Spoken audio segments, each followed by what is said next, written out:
Honorable Minister of Education,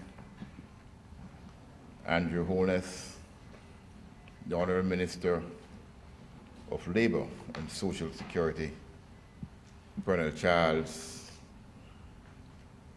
Mr. Peter Hall, Jacqueline Coke-Lloyd from Maker Mark Consultants, participants, our sponsors, the media, welcome. Welcome to the second Middle Managers Conference 2011. Middle Managers, the heart and hub of enterprise. My name is Evan Lloyd, and my task this morning will be the Master of Ceremony for 31 minutes. Without further ado, we're going to ask Ms. Avil James from the JUTC to lead us in prayer. Ms. James.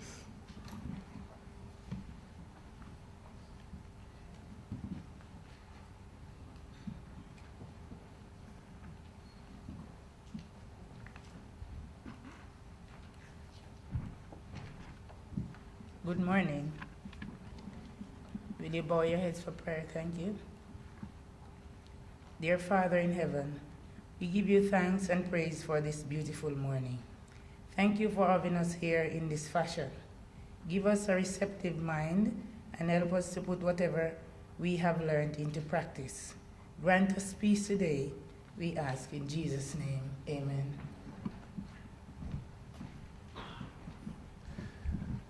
Thank you very much, Ms. James. Next on our agenda will be the national anthem, and we'll ask Ms. Geneva Craig to come forward, please, and lead us in the singing of the national anthem. Ms. Craig.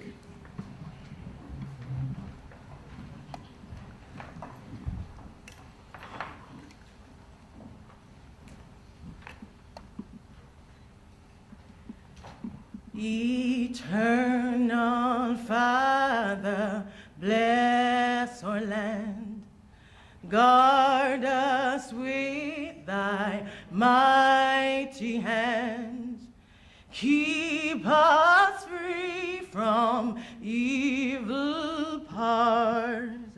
Be our light through countless hours. To our leaders, great defenders, grant true wisdom from above. Justice, truth be ours forever. Jamaica, land we love. Jamaica, Jamaica, Jamaica, land we love. Teach us true respect for all. Stir response to duty's call. Strengthen us, the weak to cherish. Give us vision, lest we perish. Knowledge send us, Heavenly Father. Grant true wisdom from above. Justice, truth be ours forever. Jamaica, land we love. Jamaica, Jamaica, Jamaica, land we love.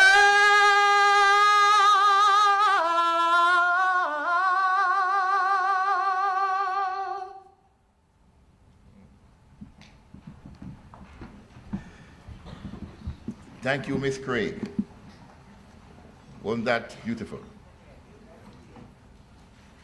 And now we'll have the opening remarks by our Managing Director, Jacqueline Coke-Lloyd. Mrs. Coke-Lloyd.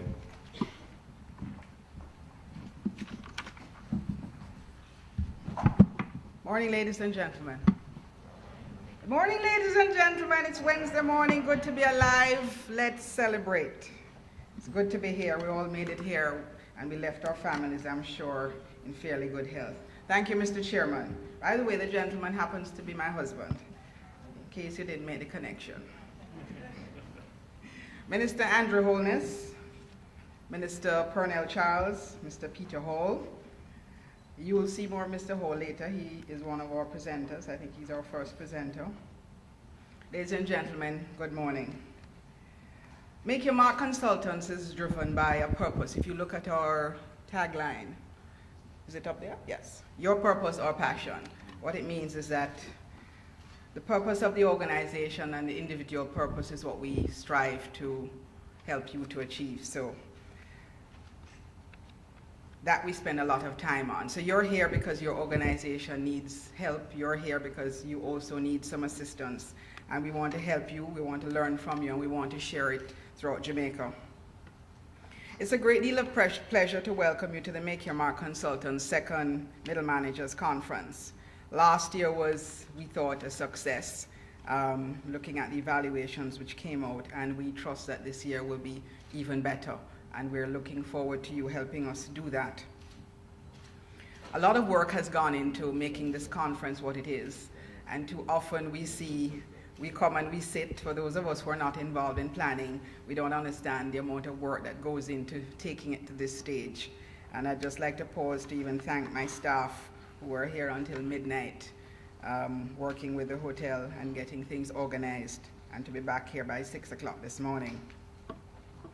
This year's program has been updated to incorporate a number of relevant topics, looking at, of course, we need to take into consideration the global challenges or local challenges. I'm so glad that both ministers are here, because it says to me that not only they are interested in organizations, but they're interested in ensuring that we move to another level and that we strive for success.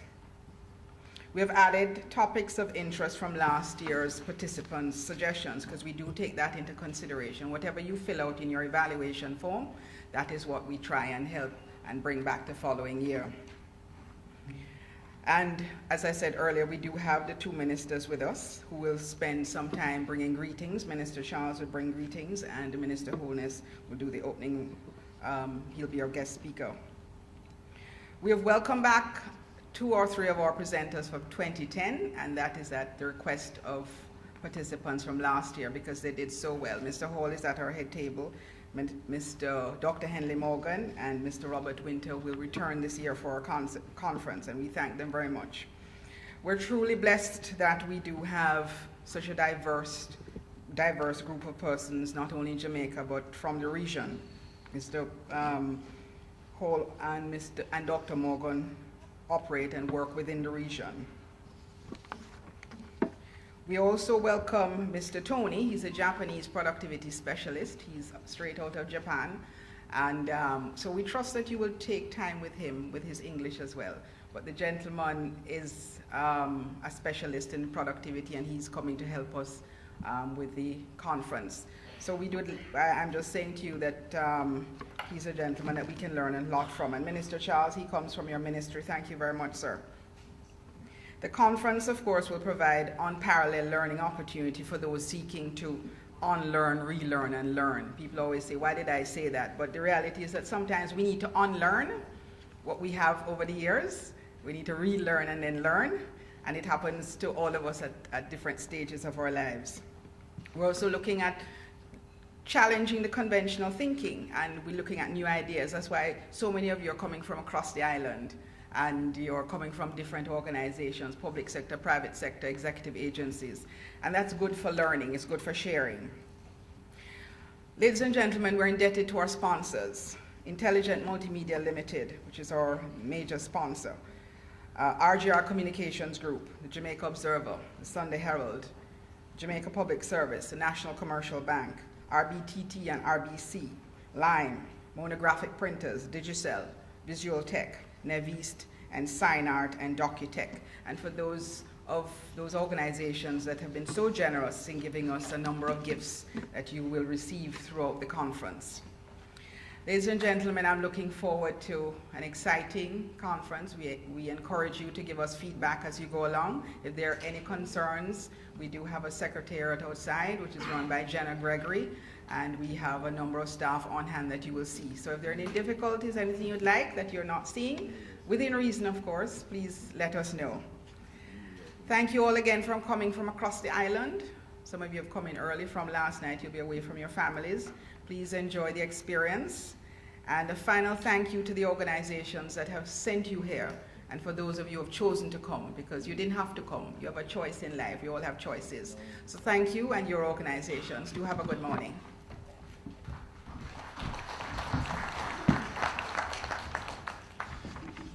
Thank you, Jacqueline Cook-Lloyd. Ladies and gentlemen, it is my distinct privilege to ask or to invite the Honourable Minister of Labour and Social Security, Colonel Charles, to come forward and give us greetings, or bring us greetings. But before I do so, for those of us who are here who do not know Mr. Charles, that might be a difficult task to identify that person. Mr. Charles needs no introduction. But suffice to say, Mr. Charles, a stalwart in the trade union movement from as far back as I can remember, attended West Indies College. He's a graduate of West Indies College. And for the younger ones, West Indies College is now called Northern Caribbean University. He attended New York City University and New York University, where he did his postgraduate studies. He's a member of Parliament for North Central Clarendon and an advocate for the farm worker program in Jamaica. We know Mr. Charles has had his hand full in the last couple of days dealing with issues to our north. I'm sure we're going to talk about that later on. Mr. Charles brings to us a wealth of experience and knowledge in the field of social security, labor, and industrial relations. Ladies and gentlemen, can you join me in welcoming Mr. Colonel Charles, Minister of Labor and Social Security.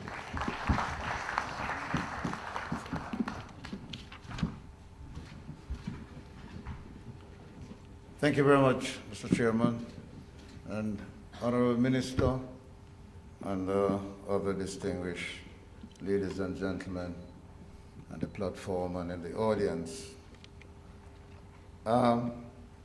It's truly a pleasure to be here with such a distinguished group. In keeping with our theme, middle managers, the heart and hub of enterprise.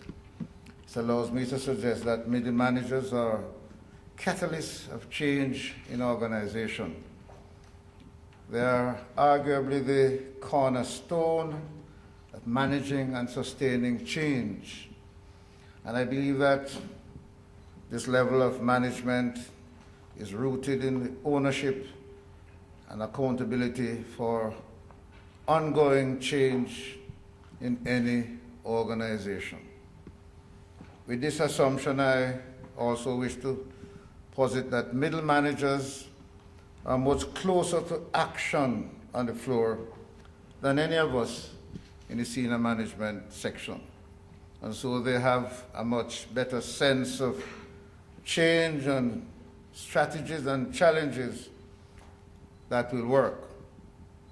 But perhaps even more importantly, they hold the balance of implementation of power in the plant or in the industry. Without their commitment and the best laid out plans, there can be no success.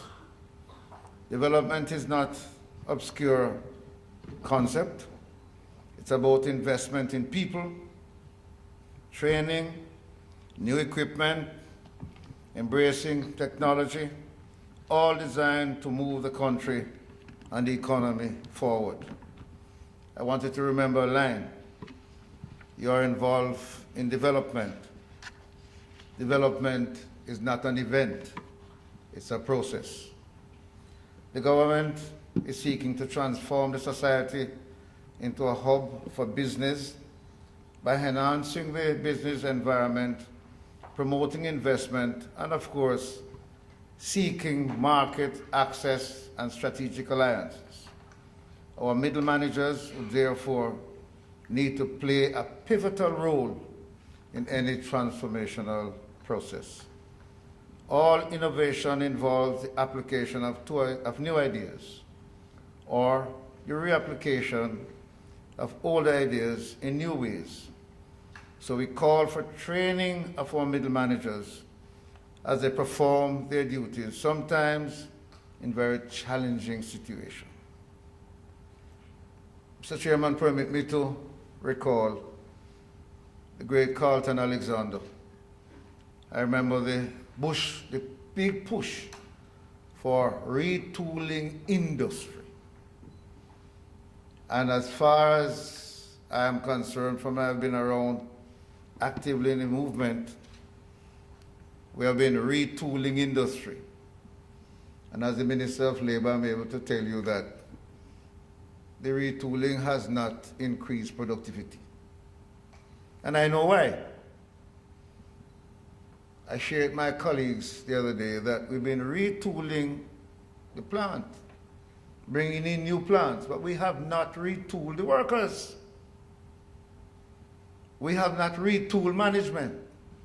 We have some owners and all they know about the plant is that the black part on the machine means start and the red part means stop. And unless we retool industry by retooling the workers, retooling the machines, our productivity will be exactly where it is for the past many, many years. So I want to make a call this morning, recognizing that many of who are here started at the bottom in the plant, and they're up at middle managers now. They know what's going on below, and they are looking forward to what's above them. So I want you to recognize your importance to productivity in this country, and to help to say to those who are above you, if we are going to retool with new technology all around the world, it cannot be by low wages, unskilled workers, untrained workers. You're wasting your money in bringing in new plant and new technology because productivity will be zero. Although a number of enterprises are small, we believe that business community will be critical to the growth and development of the society. And the employment of Jamaicans rests on the scope and productivity of business. To this end, we need managers who are apt and who are able to effectively utilize available talents and skills. There is a pool of young persons who are prepared and just need an opportunity. It therefore means that middle managers and middle management will have to be creative in this approach. However, while we acknowledge the significant role of middle management, we must also examine its weaknesses. Too often, middle managers believe that they must create difficulty for workers, seemingly with policies that detracts rather than support at the workplace. Too many of us leave from the bottom to the middle and just hate the bottom, or is not loved by the bottom, and we are approaching the top. Middle managers have a job to be creative, to remember from where they are coming, and to help those who are below them to come forward. In this changing environment, management has the burden to keep the enterprise going. As a result, the separation of workers is sometimes part of the discussion. But it is middle management that must rise to the occasion, have the close association with the workers to make the best recommendation in the interest of the workers and the enterprise. incentive is better than money. And although money is incentive, what do I mean by that? Just recognize a worker's birthday. Just recognize that you heard that his wife is sick or his daughter is sick. And just tell him he can take 2 hours off today to go and look for his child. You will see that it is better sometime than the pay given to them on the weekend. So I'm really charging middle managers, which I say is a hub of industry. If you fail, there is no way that this industry or the particular plant that you're in can survive. Lastly, and I know that the Honorable Minister must be saying, why you stay up so long, but Minister, I have a passion with this. I've been battling with this for 46 years. Many of who are before us were born. And I never know until a few days ago that all this retooling that my friend has been talking about, and I see new machines coming in, long trucks pulling up the road you can't even get to pass, new technology right across the world, typewriter gone, computer come. And when I check productivity, we are nowhere close to Barbados or any of the other little islands around us. And it tells me one story. Our workers have not been retooled. Our middle managers, the hub, many of them are where they are by training. Many get there by being at the industry a long time. But if we don't train, if we don't become multi-skilled inside our plants, our productivity will be dead and will be zero. I challenge you as middle managers, take it up. Let them know you'll help them after work or before work. But without training, we are not getting anywhere. Thank you very much.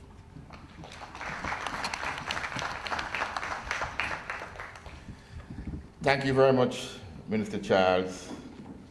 I think Make Your Mark can see that they are part and parcel of the process in retooling the human capital, human resource of this country.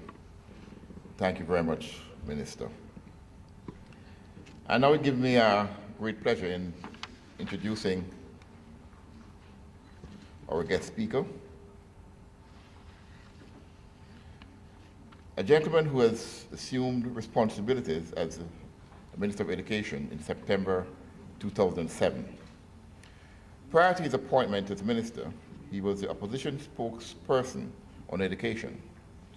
He has also served as the opposition spokesperson on land development and housing 2002-2005. He is the elected member of parliament for West Central St. Andrew, a position he has held since 1997. He holds a bachelor's degree in management studies and a master's degree in developmental studies from the University of the West Indies. Throughout his career, he has been actively involved in the area of social welfare, serving as the Jamaica Labour Party representative in the Social Policy Evaluation Project and the National Poverty Eradication Board in Jamaica. Other professional achievements include serving as Special Assistant to the Most Honorable Edward Seaga, then leader of the opposition.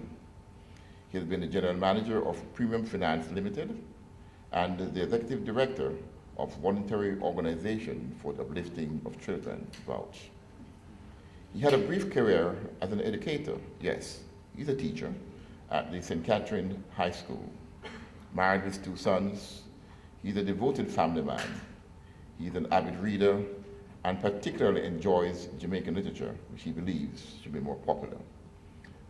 Ladies and gentlemen, could you join me in welcoming our guest speaker, Minister Andrew Michael Hones.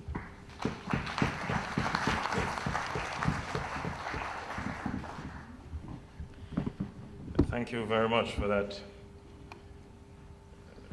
I would say long, but good introduction nonetheless. Thank you very much. Distinguished ladies and gentlemen, good morning. I know it's early, but I would appreciate a good response. Good morning, ladies and gentlemen. Good morning. Good morning. Colleague Minister, I listened to your presentation and I was prepared to listen a little bit longer. I thought you dealt with some very fundamental issues. I want to congratulate Make Your Mark Consultants for putting on what I believe is a very important conference, a conference dedicated to middle managers. And of course, to thank Jacqueline Coke-Lloyd, who has been very helpful, very supportive of me as minister, served on the board of HART, and is now serving on the board of the University of Technology. Someone who from time to time I'm able to bounce thoughts off and receive good advice. I like the theme, middle managers, the heart and hub of enterprises. But I would change that to just simply say, middle managers, the engines of enterprise. The engine. I think without middle managers, businesses can't grow. Without effective middle management, businesses are not efficient. So I see middle management as the engine of enterprise. It carries the business, and it determines the pace at which the business moves. So it's the center of the business enterprise. It is a demanding job, a very demanding job, and oftentimes comes with very little recognition. Minister Charles, it is the middle managers who are required to acknowledge the birthdays and the illnesses, and to do the simple things, as you have said, that will inspire and motivate staff. But very often, middle managers themselves are overlooked. And you know, the bonuses are not always the best rewards. So though middle managers may get bonuses, but they too, their effort is sometimes not acknowledged in the way that you suggest that we acknowledge the efforts of staff generally. But the job of middle manager is becoming increasingly difficult because the nature of the job has changed, and especially in the last 30 years. Before, the middle manager position was seen as the prime position to hold. It was the position to which you could aspire. It came with many perks, and it was sometimes viewed as a position of influence and privilege. But what has happened in the last 30 years is that the economic conditions have such dictated that we flatten our business structure. So in the hierarchical business structure, the middle manager had scope. So you could enter a lower rung of middle management and move up to a higher level of middle management before you reach directorship status. But in today's world, and I'm sure you all understand this, that the buzzword is resizing. I hate to use the word downsizing, even though that is what it means most times. But usually, the section of industry, of enterprise that is most affected by decisions regarding the size of the business is in that middle section of the hierarchy. So the middle managers face a great risk